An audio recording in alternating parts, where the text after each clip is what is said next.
L'Iran a réagi avec fureur dans le golfe d'Oman et a saisi le Ruichuan, un navire battant pavillon hondurien, désigné par des cabinets de conseil maritime comme un arsenal flottant lié au réseau de sécurité privée, exploité par des structures chinoises, chargées de stocker des armes et des équipements utilisés par des équipes privées protégeant des navires commerciaux.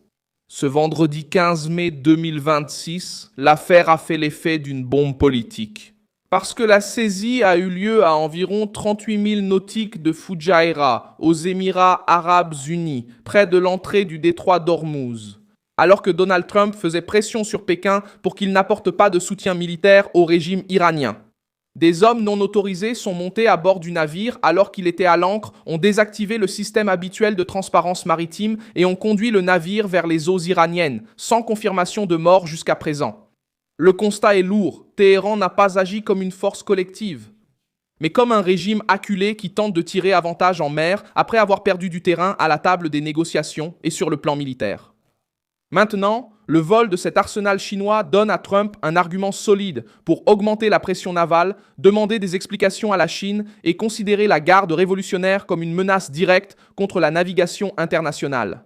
Je vais tout te raconter bientôt, alors abonne-toi à la chaîne pour rester informé avec des infos en temps réel et une qualité journalistique inégalée. Côté crédibilité, Milson Alves, l'action n'a pas été traitée comme une saisie ordinaire. Le navire n'était pas un pétrolier, il ne transportait pas de passagers et il n'assurait pas un transport commercial ordinaire. Il fonctionnait comme un dépôt maritime pour des armes de sécurité privée, un type de structure utilisée par des entreprises qui protègent les navires marchands contre les attaques en mer. Le problème, c'est qu'en pleine crise dans le Golfe, ce type d'embarcation devient une cible, loin d'être négligeable.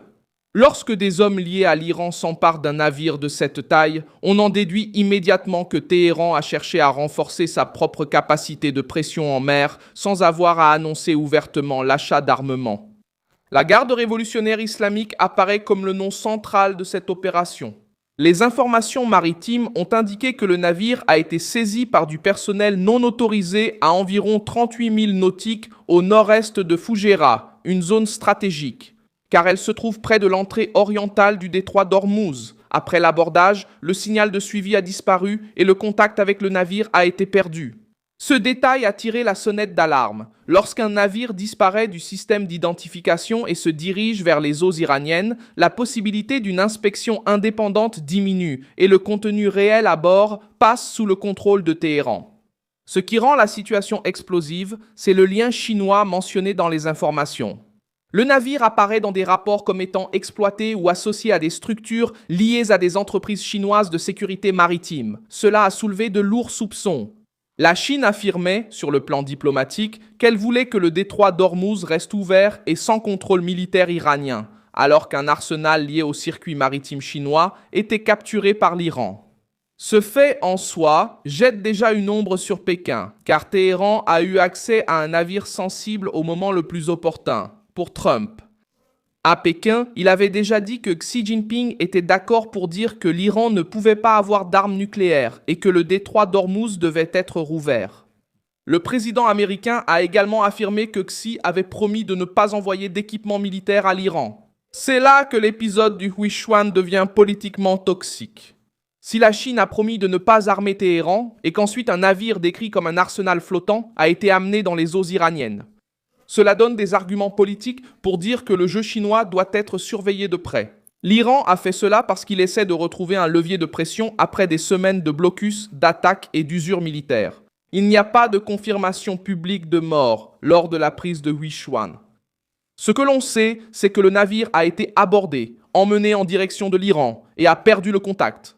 Dans un autre incident survenu à proximité, un navire indien appelé Haji Ali a été attaqué dans les eaux d'Oman, a pris feu et a coulé. Dans ce cas, les autorités indiennes ont indiqué que les 14 membres d'équipage ont été secourus en toute sécurité par les gardes-côtes d'Oman. Autrement dit, jusqu'à présent, dans ces deux cas mentionnés dans le même contexte de crise maritime, la nouvelle confirmée est celle de lourds dégâts matériels, d'un risque direct pour la navigation et d'aucun mort confirmé sur le Haji Ali. Ce que faisaient les membres d'équipage et les opérateurs là-bas est une partie importante de l'histoire.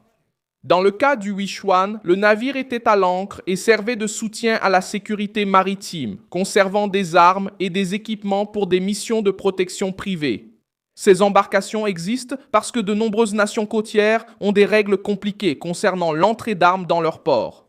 Pour éviter les saisies à terre, les entreprises laissent les armes en haute mer, sur des navires dépôts. Mais cette solution, dans un golfe rempli de tensions, est devenue un piège. L'Iran a trouvé exactement le type de cible qu'il pouvait transformer en avantage militaire et en propagande politique.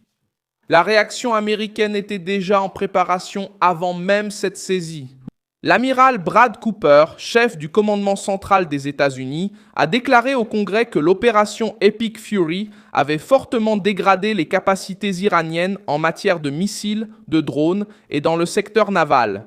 Même ainsi, Cooper a reconnu que l'Iran conserve encore des moyens de menacer les navires et de maintenir la peur aux États-Unis qui n'ont pas besoin de vendre l'idée d'une nouvelle guerre.